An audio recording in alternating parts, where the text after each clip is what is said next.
Something goes wrong, and within seconds you're already telling yourself it's your fault. But that reaction happens before you've even thought about it. So what can you actually do to stop blaming yourself for everything? How can you stop blaming yourself for everything? Yes, well, the trouble is that most people treat self-blame as though it were already a verdict, when in fact it is merely a hypothesis.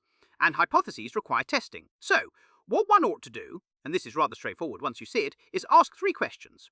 First, what are at least three other explanations for what happened? Second, what evidence would actually prove this was entirely your fault? And third, which parts were genuinely within your control and which simply were not? You separate it out, you see. Controllable things you learn from. Uncontrollable things, you release. Unclear things, you pause judgment on.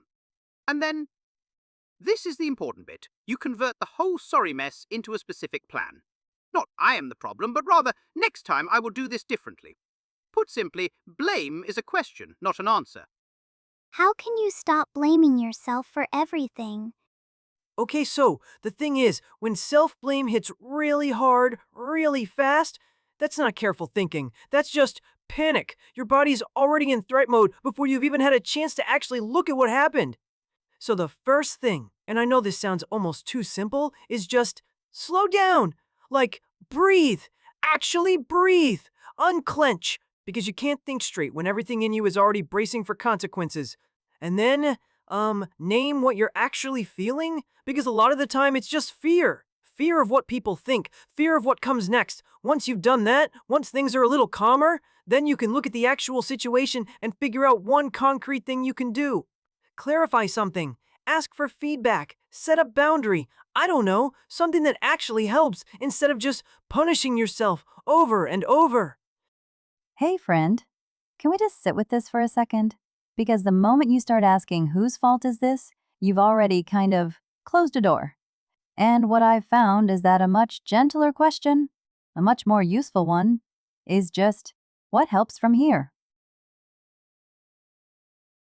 That's it. Acknowledge that something hard happened. Find one small thing you can do next. And then remind yourself, really remind yourself, that one moment, one mistake, one bad day, it is not the whole story of who you are. It doesn't define you. Something I love doing is keeping a little list, a proof list I call it, of times I handled things well, times I showed up.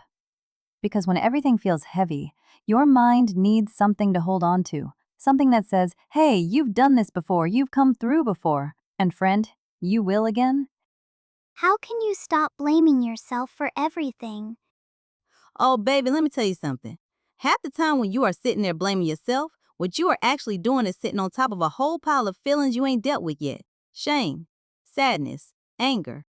And self-blame is just the thing your mind reaches for because it feels like it's doing something. So give those feelings somewhere to go, honey. Write it all out. Don't edit it. Don't judge it. Just let it out on the page.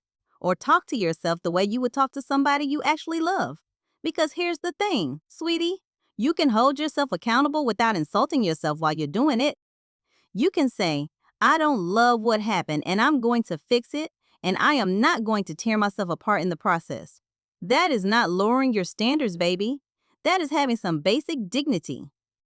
Oh, sweetheart, this one shows up so much in our relationships, and I think we need to talk about that, because a lot of us have gotten into the habit of apologizing before we even know what happened. Someone seems upset and we just assume it must be us.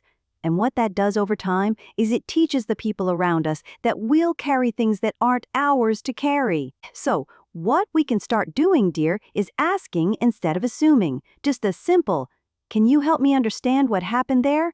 And when we're spiraling, we need someone safe we can go to. Someone who'll be honest with us and help us see things more clearly. And we also need to notice which relationships seem to need us to be small. Because real connection, real belonging, it doesn't ask us to erase ourselves to earn it. How can you stop blaming yourself for everything? My child, the one who blames themselves for everything has not become careless.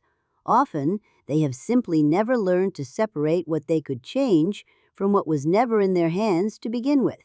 Stopping self-blame is not really about thinking more kindly. It is about changing the order of things. First, you quiet the alarm. Then you look at what is actually true. Then you ask what can be learned and what must simply be released.